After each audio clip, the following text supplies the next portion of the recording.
बच्चों, आज की वीडियो में हम गणित पढ़ेंगे। गणित में कुछ आकृतियां पढ़ेंगे, आकृतियों के बारे में जानेंगे। नाम सुने ही है हमने, त्रिभुज के बारे में हम पढ़ भी चुके हैं कि त्रिभुज क्या होता है। जानेंगे कि त्रिभुज, चतुर्भुज, पंचभुज, षष्ठभुज क्या होते हैं। त्रिभुज क्या होता है, नाम से ही क्लियर है, तीन भुजाओं वाला, यानी कि ऐसी आकृति जिसकी क्या हो, तीन भुजाएं हो, तीन भुजाओं से या तीन रेखाओं से घिरी हुई आकृति, तीन रेखाओं से घिरी हुई आकृति क्या कहलाती है, त्रिभुज कहलाती है। क्योंकि इसमें घिरी हुई ही क्यों, अगर सिर्फ हम तीन भुजाओं की बात करें तो तीन भुजाएं इस आकृति की भी हैं, लेकिन ये आकृति कैसी है, ओपन है, खुली हुई है, तो ये आकृति त्रिभुज नहीं है। त्रिभुज कौन सी आकृति है, तीन भुजाओं से या तीन रेखाओं से घिरी हुई आकृति को हम क्या कहते हैं, त्रिभुज कहते हैं। इसकी क्या प्रॉपर्टी होती है कि त्रिभुज के तीनों कोणों का योग 180 डिग्री होता है। त्रिभुज के कई प्रकार होते हैं, उसके प्रकारों के बारे में पिछले वीडियो में मैंने बताया है, उसे देख सकते हैं। उससे आगे है चतुर्भुज, तीन भुजाओं से घिरी हुई आकृति है हमारी त्रिभुज, और इसे इंग्लिश में बोलते हैं ट्रायंगल। इसी तरह से चतुर्भुज, चतुर्भुज क्या है, चार भुजाओं से घिरी हुई आकृति हमारी क्या कहलाती है, चतुर्भुज कहलाती है। चार भुजाओं से घिरी हुई आकृति हमारी चतुर्भुज कहलाती है। इंग्लिश में चतुर्भुज को बोला जाता है क्वाड्रिलेटरल। अब चतुर्भुज के कुछ टाइप हैं, बहुत तरह के चतुर्भुज होते हैं। ये भी चतुर्भुज है, ये भी चतुर्भुज हो गया, और इस तरह का ये भी चतुर्भुज हो गया। तो क्योंकि चार भुजाओं से घिरी हुई आकृति है, नाम दे दें ए बी सी डी। ये सब आकृतियां क्या है, हमारी चतुर्भुज की आकृति है, चतुर्भुज है। इनमें हम जानेंगे कि वर्ग, आयत, समांतर चतुर्भुज, समचतुर्भुज और समलंब चतुर्भुज क्या होते हैं। तो सबसे पहले ऐसे चतुर्भुज की बात करते हैं जिसे हम क्या कहते हैं, वर्ग कहते हैं। वर्ग एक ऐसी आकृति होती है, एक ऐसा चतुर्भुज होता है जिस चतुर्भुज की चारों भुजाएं क्या होती हैं, हमारी बराबर लंबाई की होती हैं, ए बी सी डी।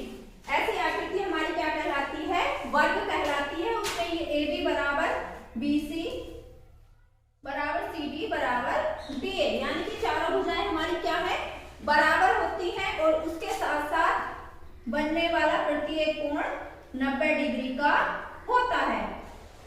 वर्ग की क्या विशेषता है कि चारों भुजाएं बराबर तथा प्रत्येक कोण 90 डिग्री का होता है। इस वर्ग से ही कुछ एक ऐसा चतुर्भुज होता है जिसकी चारों भुजाएं बराबर लंबाई की होती हैं, लेकिन इसका कोण जरूरी नहीं कि 90 डिग्री ही हो। ये हमें न्यून कोण दिख रहा है, जबकि वर्ग क्या है, एक समचतुर्भुज होता है। इसकी अन्य विशेषता क्या है, समचतुर्भुज की चारों भुजाएं बराबर होंगी, चारों भुजाएं लंबाई में क्या होंगी, बराबर होंगी। इसके जो विकर्ण होंगे वो एक दूसरे को प्रतिच्छेदित करते हैं, प्रतिच्छेदित समद्विभाजित करते हैं। प्रतिच्छेदित तो सभी विकर्ण करेंगे, लेकिन समद्विभाजित करते हैं, यानी कि दो बराबर हिस्सों में बांटते हैं। डीओ बराबर होगा ओबी के और ओसी बराबर होगा ओए के, यानी कि विकर्ण एक दूसरे को समद्विभाजित करेंगे।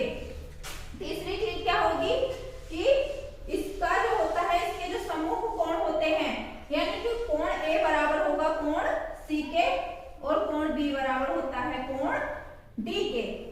और सबसे मुख्य बात, यानी कि जो ये रेखा युग्म होते हैं, आमने सामने की जो रेखाएं होती हैं वो कैसी होती हैं, आपस में समांतर रेखाएं होती हैं, यानी कि एडी रेखा जो है वो बीसी के समांतर है, और जो बीसी है वो एबी के समांतर है।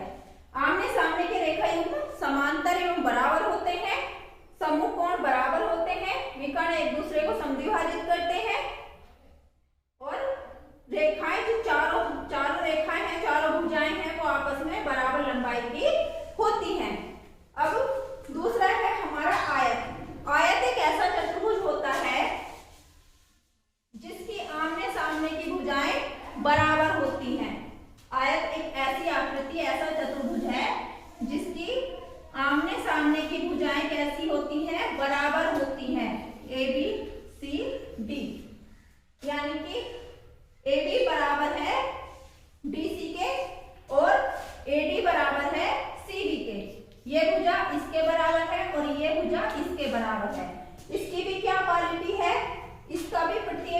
कितने डिग्री का होता है आयत का?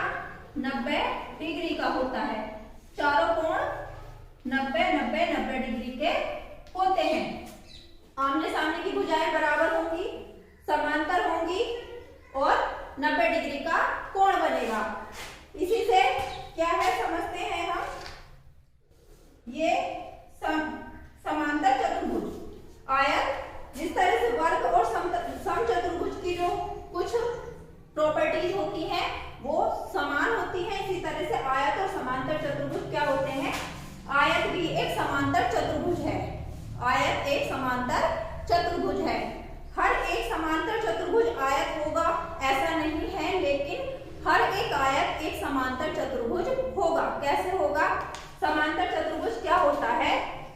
समांतर चतुर्भुज एक ऐसा चतुर्भुज होता है जिसकी आमने सामने की भुजाएं बराबर एवं समांतर होती हैं। इसे नाम दे दें हम LMNO। इसमें जो LO है वो बराबर और समांतर होगा किसके? MN के, और जो ON है वो बराबर होगा LM के। आमने सामने की भुजाएं बराबर होंगी और समांतर होंगी, यानी कि आयत भी यही प्रॉपर्टी फॉलो करता है। तो प्रत्येक आयत क्या होता है? समांतर चतुर्भुज होता है। और इसका भी क्या है कि इसके भी जो विकर्ण हैं वो एक दूसरे को समद्विभाजित करते हैं। ये इसके विकर्ण यानी कि दो शीर्षों को मिलाने वाली रेखा, आमने सामने के दो शीर्षों को मिलाने वाली रेखा विकर्ण कहलाती है। तो ये जो विकर्ण होते हैं एक दूसरे को प्रतिच्छेदित करते हैं, समद्विभाजित करते हैं, दो बराबर हिस्सों में बांटते हैं। इसका जिस तरह से इसमें प्रत्येक कोण 90 डिग्री का होता है, इसमें जरूरी नहीं कि प्रत्येक कोण 90 डिग्री का हो। इसमें ये कोण हमें दिख रहा है न्यून कोण है, यानी कि 90 से थोड़ा ज्यादा है, और ये कोण हमें दिख रहा है कि ये 90 से ये ज्यादा है और ये 90 से कम है। ये न्यून कोण है और ये क्या है? हमारा अधिक कोण है। तो ये क्या है? ये समांतर चतुर्भुज है, लेकिन ये आयत नहीं है। ये होती है, ये होता है हमारा समांतर चतुर्भुज। समचतुर्भुज हमने पढ़ लिया है, अब है हमारा समलंब चतुर्भुज। समलंब चतुर्भुज क्या होता है? समलंब चतुर्भुज एक ऐसा चतुर्भुज होता है कि जिसमें एक रेखा युग्म या एक रेखाओं का एक जोड़ा, आमने सामने की रेखाएं क्या होती हैं कि वो एक दूसरे के समांतर होती हैं। कोई सा भी रेखाओं का एक जोड़ा एक युग्म समांतर होता है, यानी कि AB जो है वो समांतर है BC के। लेकिन ऐसा कोई इसमें बाउंडेशन नहीं है कि ये बराबर भी होंगे। जिस तरह से BC छोटा है AB से, लेकिन आपस में कैसे है? समांतर है। दूसरा ये भी हो सकता है, इस तरह का जो चतुर्भुज है वो भी क्या है? हमारा समांतर चतुर्भुज है। अगर इसे हम A1 B1 ये, क्योंकि इसमें A' D' जो रेखा है वो कैसी है? समांतर रेखा है किसके? B' C' के, यानी कि एक जो रेखा युग्म है वो क्या है? समांतर रेखाओं का युग्म है, और दूसरी रेखाएं क्या है? हमारी असमांतर हैं, यानी कि कहीं भी डाटे अगर इन्हें आगे बढ़ाएंगे तो ये एक दूसरे को प्रतिच्छेदित कर सकती हैं। इस तरह का जो आकृति होती है चतुर्भुज की वो होती है हमारी समलंब चतुर्भुज। उससे आगे पंचभुज, इंग्लिश में पंचभुज को बोलते हैं पेंटागन। पेंटागन इसके सबके नाम से ही क्लियर है, तीन रेखाओं से, तीन भुजाओं से घिरी हुई आकृति त्रिभुज, चार भुजाओं से घिरी आकृति चतुर्भुज। इसी तरह से पांच भुजाओं से घिरी हुई आकृति हमारी क्या होती है? पंचभुज होती है। यह आकृति हमारी क्या है? पेंटागन या पंचभुज है, क्योंकि इसमें कितनी रेखाएं हैं? 5 रेखाएं हैं। इसी तरह से षष्ठभुज, 6 भुजाओं से घिरी आकृति हमारी क्या कहलाती है?